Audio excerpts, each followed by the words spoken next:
สวัสดีครับพี่น้องครับผมอิฐโป่งล่างสะอ่อนนะครับมือนี้15น้องเท่านี่ครับไปวัดงานคุณเท่านะครับคุณยายหงคุณยายน้อยครับนี่ครับนี่ สิไปทำฝันเขาเรียกว่าฝันมาโดนครับฝันว่าอยากไปเที่ยวภูเก็ตอยากไปเห็นน้ำทะเลว่าสันมือนี่ก็เลยเป็นวันเกิดของคุณพ่อนะครับนี่พ่อใหญ่หน่อยครับพ่อใหญ่บ้านมาครับสังเทียงก็เลย15ไปเที่ยวภูเก็ตไป3 มื้อ 2 คืนนะครับพี่น้องไปล่องเรือไปดำดูปะการังว่าสันเดี๋ยวจะเป็นยังไงเดี๋ยวเขาสิเดินทางกันไปภูเก็ตขึ้นเครื่องบินเลยครับพี่น้องครับ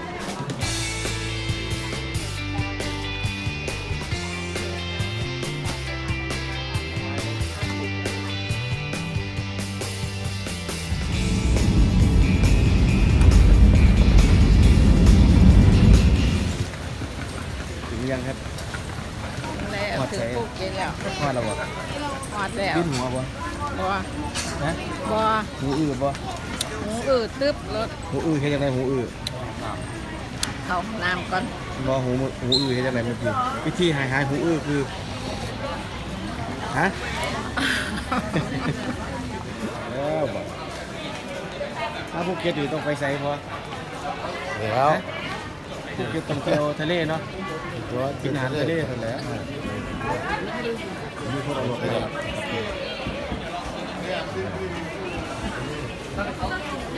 ไหนนี่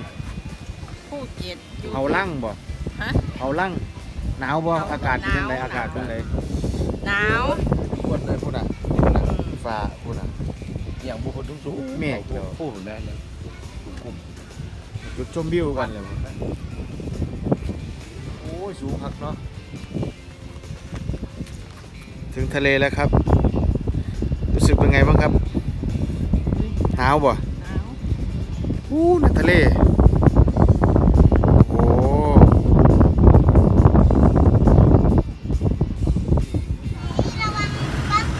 เราจะลงเรือกันแล้วนะฮะเราจะไปที่เกาะไหนครับนี่คนพาเราไปครับน้องชัยครับเกาะเฮเกาะราชาครับเกาะเฮเกาะราชาอยู่ศรีราชาเหรอครับไม่ใช่ครับอยู่ภูเก็ตพี่อยู่ภูเก็ตแล้วก็อีกคนนึงครับนี่น้องไกด์เราไก่ไม่ใช่ไก่ เดี๋ยวเราจะออกเดินทางกันนะครับไปเกาะเฮเกาะราชากันนะครับ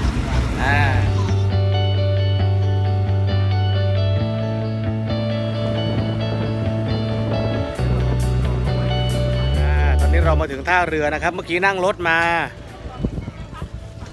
นั่งรถ2 แถวมาก็จะลงไปที่ท่าเรือนะครับไปเรือที่เราได้จองเอาไว้โอ้โหบรรยากาศสวยงามผู้ชมครับนี่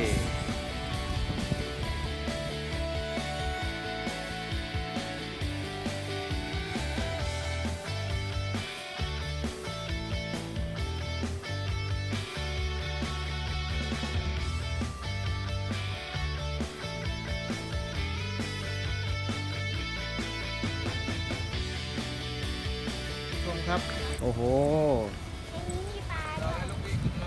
สวัสดีครับ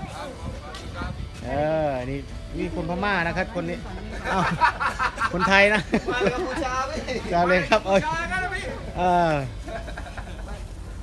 มีบัตรมาไหมมีบัตรมาไหมเรือไอโอลอสนะครับนี่เรือเราจะเล่นเรือคันนี้กันไปกัน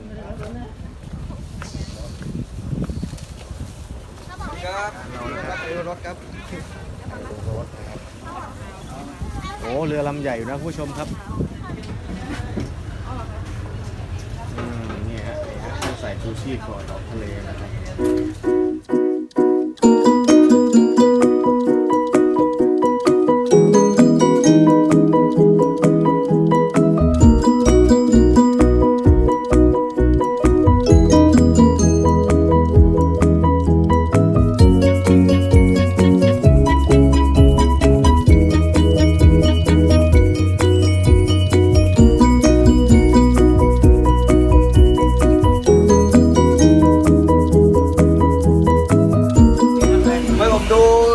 ทางไงมองไม่เห็นครับบอกทางให้คนขับครับนี่ครับผู้ชมคนขับอยู่นี่เพราะว่าบอกพิกัดเป็นพิกัดเขาเคยมีชนไหมไม่ครับไม่เคยมีครับไม่มีนะครั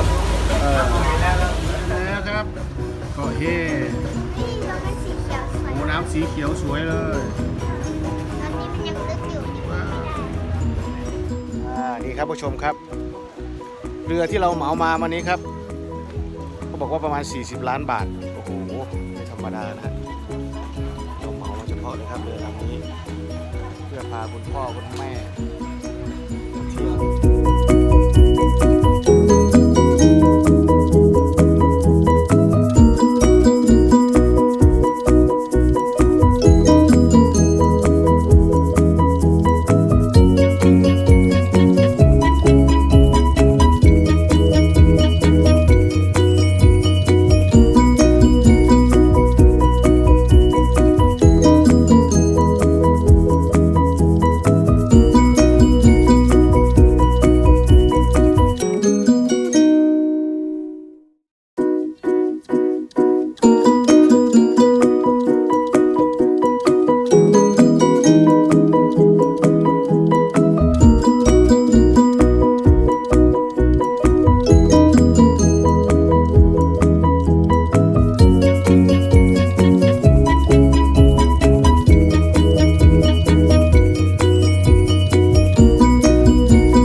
เล่นน้ำทะเลกันมาเมื่อกี้นะครับ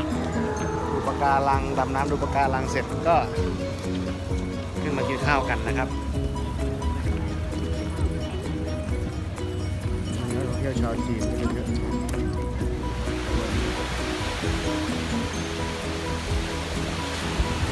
แม่เป็นยังไงเห็นบ่ฝรั่งเห็นหยังฮะ ถามกอดอแกแดอยู่กับ เห็น นี่ ทำก็โอเคเด้โอ้ยหาคนทำเขาไม่หล่ะเนาะ มันเลี้ยวเห็นเนาะ เห็นบ่ล่ะพ่อเห็นหยังเห็นบ่เห็นบ่ล่ะฝรั่งฮะ ได้ เห็นหยังผมมาเที่ยวเขาก็สิแล้ว โต๊ะกลางใหม่เนี่ยโต๊ะกลาง บรรยากาศฝรั่งร้าย เขาบอกนิดหน่อยอยากมาบ้างเขาบอกมา แม่บอกว่าเห็นอาหารฝรั่ง มาไก่บ้างนะ มาแล้วครับโอ้โหถือว่าต้องมีความแม่นยำมากนะครับผู้ชมเขาจะลงจุดนี้ครับส่วนเรืออยู่โน่นครับเรือที่ลากอยู่ตรงโน้นมันจะมีการทำงานกันเป็นทีมนะฮะมาแล้วครับมาแล้วครับมาแล้วครับ พอหลงแล้วพอได้เจอการทำงานกันเป็นทีมครับด้านล่างก็วิ่งรับโอ้โหแม่นมากอะครับผู้ชม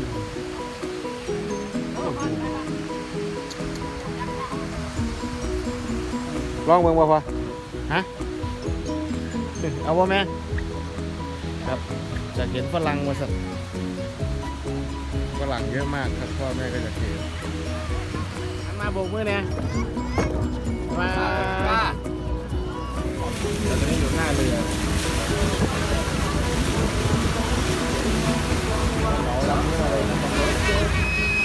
เรารอดูโลมากันนะครับผู้ชมจะได้เจอหรือเปล่า เห็นไหมเห็นคลิปไหม โอ้ยนั่นเห็นแล้วโอ้ยขอบคุณพระเจ้าให้เราเห็นโลมาโอ้ยหลายตัวเป็นฝูงเลยผู้ชมครับโอ้โหดีใจเหมือนเห็นองค์พญานาค กินให้เด็กหน่อย